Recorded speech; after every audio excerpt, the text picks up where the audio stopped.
I don't know about you, but I have a bit of perfectionism in me. So I came across this article by Aaron Stannard, Hate Your Own Work and Ship It Anyways. And I think this is a message directly for me. So I'm going to go ahead and check it out, and I hope you join me. When talking to members of our team about their projects and taking on more responsibility for their outcomes, I will regularly recommend the following. You should hate your own work product and still ship it anyway. This advice is applicable for shipping software as it is for sending sales emails, graphic design, sweeping floors, or writing this very blog post. But why give it in the first place? Two big picture ideas. Being self-critical regarding the quality of your own work positions you much more readily to listen to negative feedback and kickstarts the process of continuous improvement before your work even leaves the dry dock. That's interesting. So you ship it quickly. You know it's kind of bad because you shipped it quickly, and you are less closed off of it because you know it's kind of bad. You're expecting some negative feedback. Work has to be shipped in order to interact with its environment and stakeholders. This is how we can observe whether our assumptions about the work's total quality are correct in the first place. We can't sit around polishing turds forever. Let's work backwards. Why do we ship a product or equivalent when we know it has flaws? Users have final say. Let them have it soon and often. Is this like every customer is right? Because if so, I don't agree with that. Paraphrasing Bill Gates, your most unhappy customers are your greatest source of learning. I think that's where this author is going with it. You have to have users or customers validate whether the things you're doing are working. None of that can happen if the product never leaves the dry dock. Okay, so kind of true. I don't like that you started it off with users have final say. There's a lot of bad advice that you're going to get from users and certain users, and you got to be able to filter that. So if you just mean some users have final say, sure. But I don't believe every customer is right. I don't. And that can cause you to pivot, especially in the beginning, a little bit too often. And that's a tricky thing, especially when you're launching a side project, a new app. You have to know what feedback is valuable, and you have to remember you have a vision that they don't necessarily know about. And maybe you do a bad job of telling that story, especially if you're a startup and you're still fleshing out your brand identity, but not every customer is right. Your goal with getting things out the door as soon as you can is that ultimately your predictions as to what works, what doesn't, may not survive making contact with the reality of users. So you're better off iterating faster, more frequently, and getting feedback more regularly from your customers or users. I agree with this. The famous parable about quantity leads to quality from Art and Fear by David Bays and Ted Orland. The ceramics teacher announced on opening day that he was dividing the class into two groups. All those on the left side of the studio, he said, would be graded solely on the quantity of work they produced. All of those on the right solely on its quality. His procedure was simple. On the final day of class, he would bring in the bathroom scales and weigh in the work of the quantity group, 50-pound pots rated an A, 40 pounds, a B, and so on. Those being graded on quality, however, needed to produce only one pot, a perfect one to get an A. Well, came grading time, and a curious fact emerged. The works of highest quality were produced by the group being graded by quantity. It seems that while the quantity group was busily churning out piles of work and learning from their mistakes, the quality group had sat theorizing about perfection and in the end had little more to show for their efforts than grandiose theories and a pile of dead clay. I don't think this applies to this. We'll keep reading. I think this more applies to this, but this is essentially saying that practice makes perfect. But that's not what you're really saying here. You're saying feedback makes perfect. Getting it out the door and getting feedback early and iterating quickly or maybe even frequently gets eventually produces quality. So this has to be to this. Theorizing about the perfect feature, the perfect graphic, the perfect email subject line, the perfect advertising copy is ultimately a waste of time. Having a skin of the game and testing your outcomes in the market are how theories are validated or invalidated, not via academic arguments.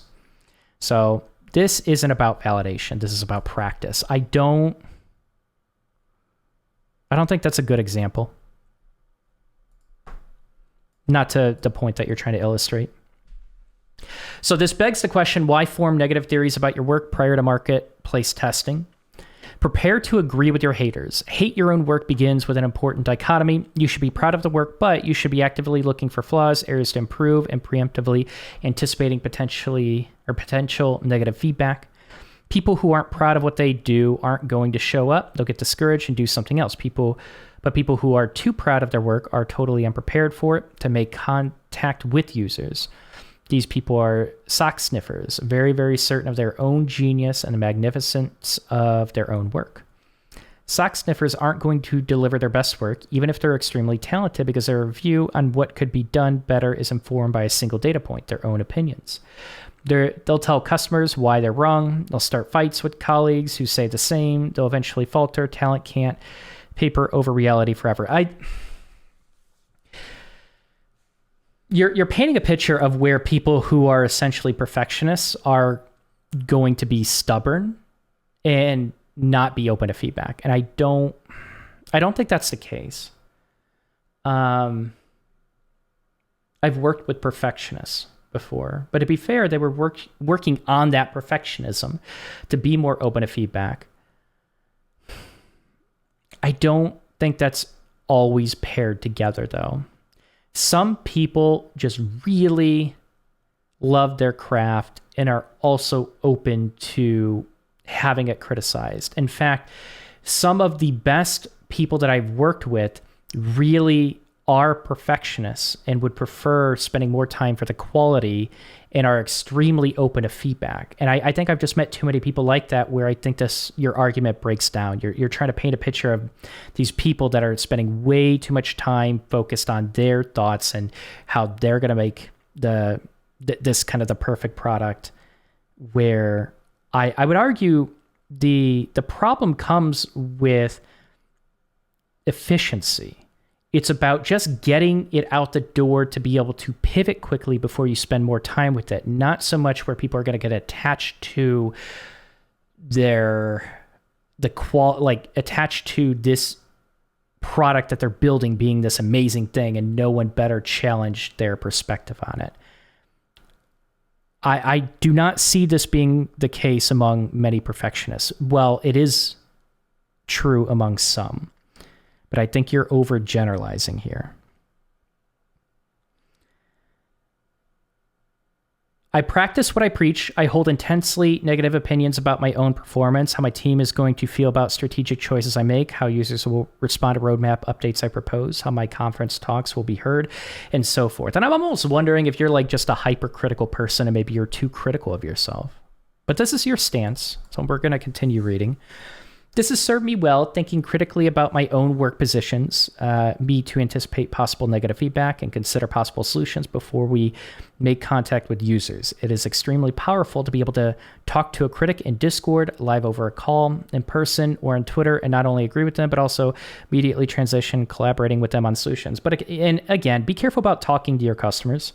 Look at their actions. Do they pay for it? Do they engage with it, right? You can measure. I think the startups that have effectively figured out if they're doing the right thing have measured the actions of users. And I think you got to be very careful. And so you're kind of maybe talking about colleagues and stakeholders before you even push out an app to your users. But I would caution you to be very careful about listening, like doing a bunch of UX research with your users and having them in a room and having them flesh out all of their opinions, and because your questions are going to create your questions are going to hold biases in themselves, and you got to be careful of that. But the feedback that you get from users is as good as the questions that you ask, and sometimes those questions are really, really difficult to figure out which are the right ones to ask. And I find that when you have data, actions, retention, navigation throughout your website, are they paying for it? Where are they dropping off? Like metrics like that, I think are going to tell you a lot more. You want to pair both, but I think I'm just really cautious because I've had I've been a developer in startups where there was a lot of user research, and what I've gathered was that it wasn't worth the time to do that much user research. And we started shifting a little bit more towards like metrics that mattered for the company. There are metrics that you can use to validate users' engagement and their enjoyment with the application. So, when you're mentioning like a critic in Discord, I'm assuming you're meaning like an employee that you're working with rather than user research. Maybe that's just where my mind went. When it comes to like an employee, when it comes to stakeholders within the company or clients that you're potentially working with before they ship the product out to their users, I think this can be valuable. But yeah, that's where my mind went. Hate your own work is both an effective coping mechanism for dealing with criticism. You won't be too upset if someone says something you already thought you agreed with yourselves, and means a progressive improvement. I think I'm wondering if I just have an aversion to this phrase because I've met hypercritical people. I am one of those people, by the way. I am very, very hypercritical. I probably do a lot of what you do. And there are cons to this way of thinking. And I think as I met other people that are hypercritical, I find that they really hold themselves back from being truly great. And this hypercritical of, like, some people need to be humbled. I agree with you there. But a lot of hypercritical people need to be more of optimists.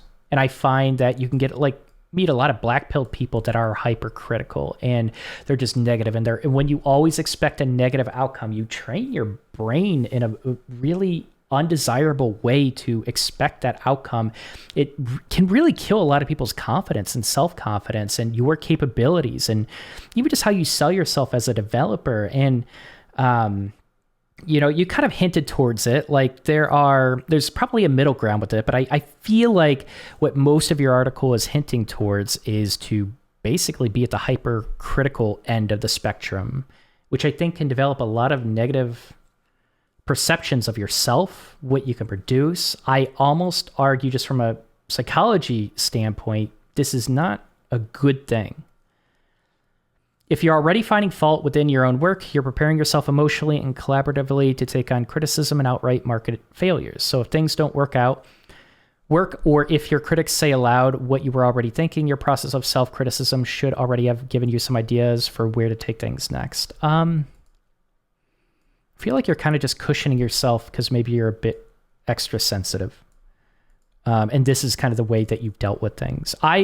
So this could work for you. I would be very careful about spreading this culture among every member of your team. And I think that's where you really have to know your employees well. I don't think this, like, as generic advice is like a widespread culture throughout your company. Like, this needs to be enforced on everyone and everyone needs to have this perspective.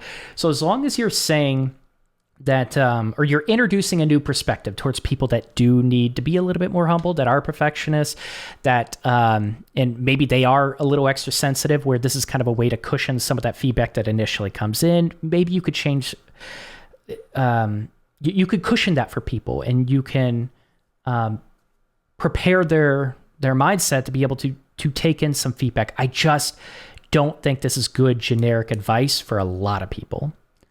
I'd be very careful about that. Negative feedback merely becomes a signal, not a source of emotional distress and conflict. And maybe this is where my aversion comes from as well, where maybe you aren't extra sensitive. Maybe you are a sociopath. No, I'm just kidding. But maybe you are someone who does not take this negative feedback personally, and you've mastered this, right? There are a lot of people that will never be as less sensitive as you want them to be. That they won't have as thick of a skin as you want them to be. And you can always kind of get them to be a little bit tougher with feedback, but there are more sensitive people and there are less sensitive people. And, when you're dealing with adults, employees that have already gone through their childhood, have already gone through their experiences in life, think about like the average life of your employee. Do you really think you are going to shape the personality? Because we're talking about something pretty serious, like an entirely we're talking about a self-identity. You can't just detach yourself from your work like this and automatically be hypercritical about it, and then not have that affect not have that affect your mindset and how you apply that to other areas of your life. This is like an identity you're trying to create for people. And if you don't think it is, you're wrong. This will carry over into other parts of people's lives. And again, I really want to stress, like, you might have developed the thick skin that you need to do this effectively. It's going to take a very long time to train people to do this, and it might not be the right fit for them to be the best version of themselves. So I'm worried about this mindset. Like, I get the message behind it. I would be very careful about how hard you drive that into the culture of your entire team.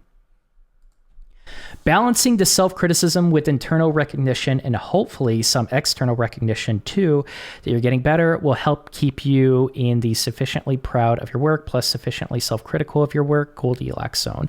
And I think your ideal makes sense. I just don't think most people are going to be able to achieve that ideal. And I think you're going to have a rough time as you watch a lot of employees try to reach what you're trying to preach. And that's the thing about employees, and that's the thing about management. So I have never managed a software engineering team, but I was an aquatics director, and I managed about like 25 to 27 staff. I don't even know how many. As an aquatics director,